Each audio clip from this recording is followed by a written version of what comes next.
कृष्ण के बचपन के मित्र हिंदू पौराणिक कथाओं और शास्त्रों में श्रृंगार, भक्ति और दिव्य प्रेम के सार को प्रतिष्ठापित करते हैं। इन साथियों को श्री कृष्ण के सखा या गोपालक बालक कहा जाता है, जो उनके साथ गहरे और आत्मीय बंधन का हिस्सा हैं, जिन्होंने अपनी मित्रता, शैली और अटूट वफादारी के साथ उनके जीवन की चादर को सजाया है। उनकी कहानियाँ भागवत पुराण और विष्णु पुराण जैसे ग्रंथों में वर्णित हैं। मित्रता की गतिशीलता, भक्ति की शक्ति और दिव्य सामे की सुंदरता में गहन अंतर्दृष्टि प्रदान करती हैं। श्री कृष्ण के दोस्तों के सर्वाधिकारिक रूप से सुदामा, जिन्हें कुचला के नाम से भी जाना जाता है, जिनकी कहानी प्रेम और भक्ति की परिवर्तनकारी शक्ति का उदाहरण है। सुदामा और श्री कृष्ण ने अपने प्रारंभिक वर्ष वृंदावन के रमणीय गांव में एक साथ बिताए, जहां उन्होंने आनंद, हंसी और शरारत के अनगिनत क्षण साझा किए। सुदामा की गरीब पृष्ठभूमि और श्री कृष्ण की शाही वंशावली के बावजूद उनकी मित्रता अटूट रही, जो परस्पर सम्मान, विश्वास और स्नेह पर आधारित थी। श्री कृष्ण से मिलने के लिए सुदामा की द्वारका यात्रा की कथा हिंदू पौराणिक कथाओं में सबसे प्रिय प्रसंगों में से एक है। अपने बचपन के दोस्त श्री कृष्ण के प्रति अपने गहरे प्रेम और भक्ति से प्रेरित होकर सुदामा श्री कृष्ण का आशीर्वाद प्राप्त करने के लिए एक यात्रा पर निकलते हैं। कुटे हुए चावल, पोहा की एक विनम्र भेंट लेकर सुदामा अयोग्यता और विनम्रता की भावना से अभिभूत होकर द्वारका में श्री कृष्ण के महल में पहुंचते हैं। हालांकि श्री कृष्ण सुदामा को असीम स्नेह और आतिथ्य के साथ प्राप्त होते हैं, जिससे उन्हें धन से परे प्रेम और आशीर्वाद मिलता है। श्री कृष्ण और सुदामा के बीच का मिलन सच्ची भक्ति की परिवर्तनकारी शक्ति और परमात्मा की असीम कृपा को रेखांकित करता है। निस्वार्थ समर्पण और अटूट विश्वास के अपने सरल कार्य के माध्यम से सुदामा श्री कृष्ण की दिव्य उदारता का प्राप्तकर्ता बन जाता है और एक गहन आध्यात्मिक जागृति का अनुभव करता है, जो सांसारिक धन और संपत्ति की सीमाओं से परे है।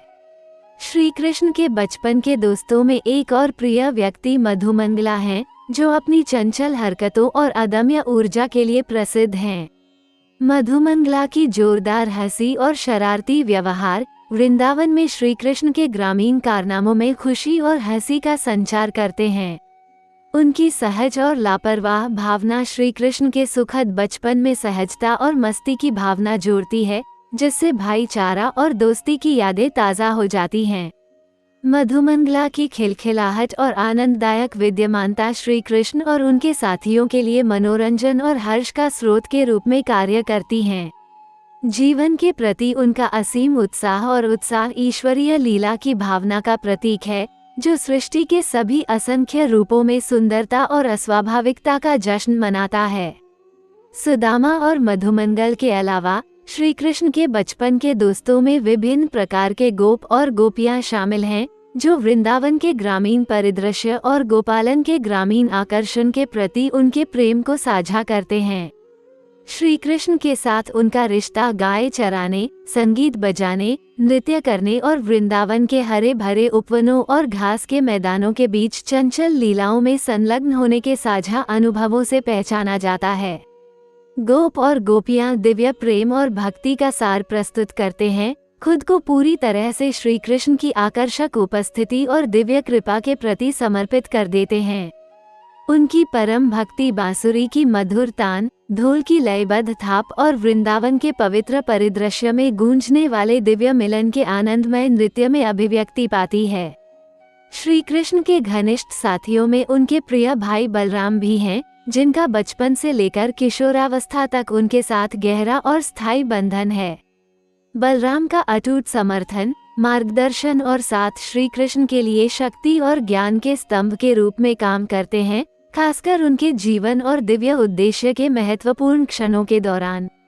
श्री कृष्ण और बलराम के बीच का बंधन दिव्य क्षेत्र में समर्पित बांधन का उदाहरण है, जो विश्व को जीवंत करने वाले दिव्य पुरुष और दिव्य स्त्री ऊर्जाओं के संगीतमेल का संगीत दर्शाता है।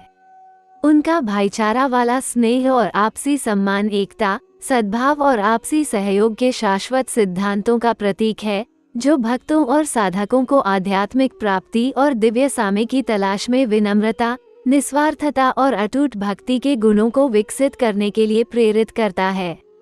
संक्षेप में, श्री कृष्ण के बचपन के दोस्तों की कहानियां दिव्य प्रेम, मित्रता और भक्ति के गहन सत्य को उजागर करती हैं जो सृष्टि के ताने बाने में व्याप्त हैं। अपनी चंचल बातचीत, हार्दिक आदान प्रदान और साझा अनुभवों के माध्यम से वे प्रेम के शाश्वत बंधन को मूर्त रूप देते हैं जो समय, स्थान और रूप की सीमाओं को पार करते हुए व्यक्तिगत आत्मा को परमात्मा के साथ जोड़ता है। उनकी कहानियां आत्म खोज और आध्यात्मिक जागृति की यात्रा में प्रेम और भक्ति की परिणामकारी शक्ति की शाश्वत याद दिलाती हैं।